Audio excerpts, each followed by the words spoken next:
नमस्कार सर, आपका हमारे चैनल में स्वागत है। सर, आने वाली विधानसभा में आपका नाम चर्चित है, काफ़ी चर्चा में आया हुआ।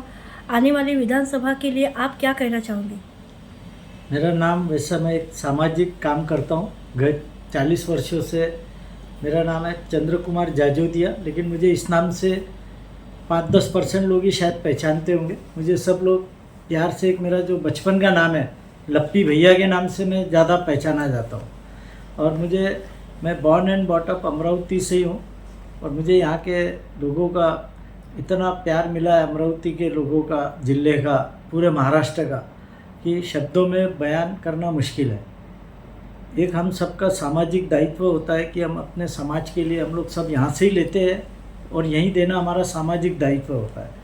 तो अभी आने वाले विधानसभा चुनाव में जब भी कभी कोई चुनाव की बात चलती है, तो जो लोग भी समाज में कुछ इस योग्य होते हैं कि कुछ काम करते हैं और लोगों की अपेक्षाओं पे खरे उतरते हैं, तो उसमें कई बार नाम मेरा भी आता है।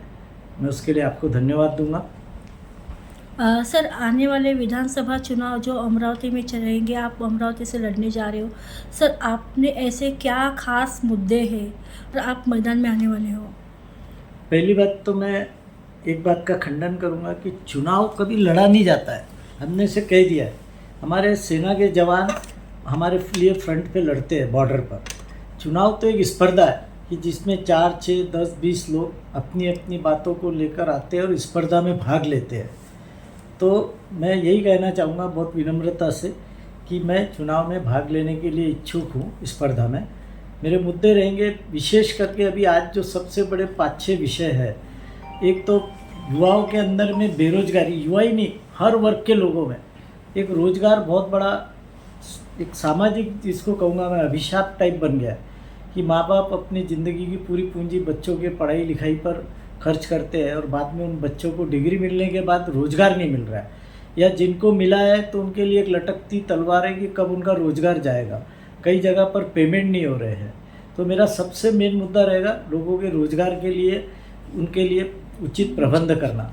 दूसरा मेरा जो उद्देश्य है इस चुनाव में भाग लेने का, वो है कि व्यापारियों को नित नहीं, क्योंकि रोज़गार के सबसे ज़्यादा अवसर व्यापारी और उद्योगपति देते हैं, तो उनको ही बहुत सारे कानूनी दावपेच है, अड़चने हैं, चाहे वो जीएसटी है, चाहे वो इनकम टैक्स है, या चाहे अलग अलग तरीके के जो बंदिशें हैं। और आज के स्पर्धा के युग में कमाई बहुत कम हो गई है। व्यापारी लोग कर्जा लेके व्यापार करते हैं, कई लोगों को रोज़गार देके कई लोगों के घर के चिराग रोशन करते हैं। लेकिन अगर वही तकलीफ़ में आ जाएंगे तो सरकार को उनकी तकलीफ़ की तरफ ज़रूर ध्यान देना चाहिए। तो मेरा दूसरा प्रमुख मुद्दा यही रहेगा। तीसरा, आज हम देख रहे हैं कि हर तरफ जातिवाद, धार्मिक उन्माद फैला हुआ है। हर जगह हिंदू, मुस्लिम, दलित, ये बातें होनी ही नहीं चाहिए। कौन वंचित है, कौन, हम सब इंसान हैं, हम सब आदम और हव्वा के संतान हैं। तो इस नाते से हम सब भाई भाई हैं, सब जुड़े हुए हैं। तो मेरा सबसे मेन यह भी एक सबसे बड़ा मुद्दा होगा कि मैं जो भी चुनाव लड़ूंगा वो मैं पॉजिटिव राजनीति करूंगा। मैं कभी किसी एक धर्म या जाति या किसी पंथ की बात नहीं करूंगा, और पूरे समाज में एक आपस में भाईचारे का निर्माण हो, यह मेरा चुनाव के अंदर में सबसे प्रमुख मुद्दा होगा। चौथा मेरा मुद्दा होगा कि किसान जो सबसे ज़्यादा दुखी है, वो रात दिन मेहनत करके, अपने खून का पानी करके, खेतों में काम करके अपनी फसल उगाता है, लेकिन उसको कभी भी कोई मार्केट दाम नहीं मिलता है। व्यापारी अगर कोई चीज़ बना रहा है तो उसको उसकी लागत पर एक लाभ निश्चित है। किसान के लिए सब कुछ अनिश्चित है। योजनाएं बहुत सारी आती है, लेकिन वो तात्पुरती आती है। किसानों के लिए एक लंबी योजना और उनके भविष्य को, उनके परिवार को, उनके बच्चों को, सबको एक आर्थिक सुरक्षा देने के हिसाब से मेरा बहुत बड़ा मुद्दा रहेगा इस चुनाव में। और पांचवा मुद्दा मेरा सबसे बड़ा जो है कि हम सब जो भी, मैं कभी शहर के विकास के लिए तो काम करूँगा ही, लेकिन इस चुनाव में मेरा एक ही मुद्दा होगा कि शहर का विकास तो अलग अलग संगठनाएं करती है, महानगर पालिका करती है, सरकार करती है, सब बड़े बड़े उद्योग लाके, और जो मेन विकास होना चाहिए कि लोगों को रोज़गार मिले, व्यापारियों को व्यापार करने में कोई प्रकार की तकलीफ़ नहीं हो, किसानों को खेती के लिए किसी प्रकार की कोई समस्या नहीं हो, उचित दाम मिले। इन सब बातों को ध्यान में रख के ही मेरा इस चुनाव रूपी स्पर्धा में भाग लेने का मानस है। और सबसे अंतिम मैं कभी चुनाव में किसी के बारे में, मेरे कोई जो साथ में अन्य स्पर्धक है, मैं किसी को कम नहीं समझूंगा। मैं सबके लिए एक सकारात्मक मित्रता की भावना से ही प्रचार करूंगा। चाहे कोई मेरे लिए कितना भी कोई निगेटिव कहे, कुछ भी कहे, मैं सबके लिए सकारात्मक रहूँगा। सब मेरे मित्र है, भाई है। सर आज के जनरेशन में हम लोग देखते हैं, जैसे आज देखते हैं पार्टी, अलग अलग पार्टियां, ये जो महाविकास आघाड़ी हो या महायुति हो, इन दोनों में अक्सर हम लोग देखते हैं सर टीका टिप्पणी होती रहती है, एक दूसरे को दोष देते रहते हैं। सर इस बारे में आपकी राय क्या है और आप क्या कहना चाहोगे? देखिए, अगर एक घर में दो सगे भाई रहते हैं तो उनके भी आपस में विचारों में कहीं ना कहीं थोड़ी सी भिन्नता होती है। बाप बेटे के विचार में भी भिन्नता होती है। फिर ये तो आघाड़ी है। ये जितनी भी आघाड़ी बनती है, जितने भी समझौते होते हैं राजनीति में, तो हर एक दल की अपनी अपनी एक नीति होती है। उसको ध्यान में रखकर जब कई दल एक साथ आते हैं तो कहीं ना कहीं उनके आपस के हितों में बोलो, उनकी पॉलिसी में बोलो, उनकी वैचारिक जो सोच है उसमें कहीं ना कहीं फ़र्क आता है। युति, महायुति और महाविकास आघाड़ी, मेरा यानी किसी के बारे में कुछ नहीं कहना है। मेरी जो आस्था है वो देवेंद्र फडणवीस जी में, नरेंद्र मोदी जी के और अमित शाह जी के। मैं गडकरी जी को मैंने राजनीति में हमेशा मेरा आदर्श माना है। तो मैं हमेशा, गडकरी जी एक अजात शत्रु है राजनीति में, मैं हमेशा उनके ही कदमों पे चला हूँ। देवेंद्र फडणवीस जी एक बड़े उत्तम प्रशासक है, कुशल नेतृत्व है, एक बहुत उत्तम दर्जे की, मैं कहूँगा कि एक इंसान में जितनी योग्यता और एक राजनीतिक व्यक्ति में होना चाहिए वो परिपूर्णता हमें देवेंद्र फडणवीस जी में मिलती है।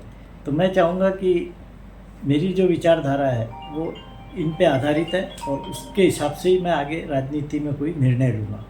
मुझे अगर भारतीय जनता पार्टी को यहाँ से लड़ने का युति में मौका मिलता है तो ही मैं लड़ूँगा, नहीं तो मैं जो भी उम्मीदवार है उसके लिए पूरे तन मन धन से काम करूँगा। सर जैसा कि देवेंद्र फडणवीस जी और गडकरी जी दोनों ही आरएसएस से आते हैं, तो आपको क्या, आप भी आरएसएस से जुड़े हुए हैं, तो क्या आप एक्सपेक्ट करेंगे कि आरएसएस के थ्रू आपको कुछ ये मिलेगा, आपको प्लस पॉइंट कुछ, क्योंकि काम तो करते ही हैं। हम लोग जिस विचारधारा से जुड़े हैं उसमें हम किसी प्रकार का कोई, बोलते हैं ना कि कोई प्रभाव यूज़ नहीं करते कभी भी। ये जब इलेक्शन में पार्टी टिकट देती है तो सब अपने आपस के समझौते, युति, सब बात का विचार करके टिकट दी जाती है। और एक सर्वे, 2 सर्वे, पार्टी 3 सर्वे अपने लेवल पे करती है कि कौन संभावित विजयी उम्मीदवार होगा, और विजयी उम्मीदवारों को ही पार्टी की ओर से चुनाव में लड़ने की, या माफ़ करना, चुनाव में भाग लेने की अनुमति दी जाती है उनके चिन्ह पर। अगर मुझ में योग्यता रही और अगर जो पब्लिक का मत है, क्योंकि सामाजिक काम करना अलग बात है, चुनाव में जो एक अलग योग्यता होना वो अलग बात है। तो जब चुनाव की बात होगी, अगर उसमें नाम मेरा आता है, पार्टी की ओर से मुझे टिकट दी जाती है, मैं भी मेरे प्रयत्न करूँगा। अगर मिलती है टिकट तो मैं ज़रूर से इस स्पर्धा में भाग लूँगा। इसके लिए मैं किसी प्रकार के कोई प्रभाव का उपयोग नहीं करूँगा। सर युवा जनरेशन है, आजकल के जो लड़के हैं, लड़कियां हैं, इनके लिए आप क्या एक संदेश देना चाहोगे? मैं आज के युवाओं के लिए एक संदेश बिल्कुल विनम्रता से देना चाहूँगा, जिसमें पूरे ज़िंदगी का सार भी छुपा है। हम लोग बोलते हैं भगवान, मैं कहता हूँ आपके माता और पिता, ये दोनों भगवान हैं। आप इन दोनों के लिए अगर काम करते हैं, इनका कभी दिल मत दुखाइए। अपने माता पिता को हो सके जीवन में, उन्होंने आपके लिए, आपको जन्म दिया है, उससे बड़ा कोई उपकार नहीं होता। भगवान ने भी आपको नहीं दिया जन्म आपकी माता ने दिया और आपके पिता ने। उनके आप कभी दिल दुखा के इस देश के राष्ट्रपति बन गए या पंत प्रधान, तो उसकी कीमत 0 है। और उनका दिल आपने जीत लिया तो दुनिया का सबसे बड़ा पद आपने प्राप्त कर लिया। इसलिए बस मैं युवाओं को एक ही कहना चाहूँगा कि आपके जिंदे भगवान माता पिता है, बाकी तो जीवन में यश जो भी है, प्राप्तियाँ है, वो सब आपकी कुशलता, आपकी मेहनत, आपकी लगन, आपके डेडिकेशन पर निर्भर है।